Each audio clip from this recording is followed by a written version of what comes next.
Matematik kita 1 SPM. Macam mana kita nak jawab soalan nombor 15 ni? Darjah 6 menunjukkan satu rangkaian.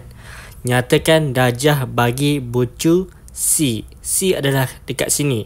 Jadi soalan ni lah ramai yang belajar keliru macam mana kita nak jawab soalan ni untuk dapatkan darjah.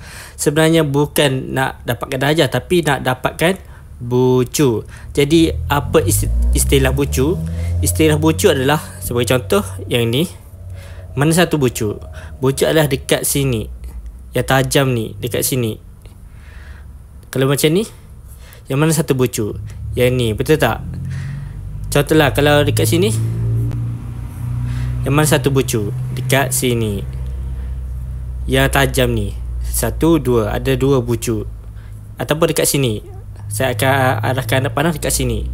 Ataupun dekat sini. Ataupun dekat sini. Ini adalah bucu yang sebenarnya untuk anda yang kurang faham. Jadi dekat C adalah dekat sini. Jadi ada berapa bucu?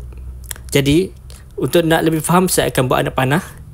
Jadi kita kira 1, 2, 3, 4, 5. Jadi ada 5 bucu. Jadi jawapannya adalah C. Jadi ini adalah jawapannya. Mudah je kan nak jawab soalan ni?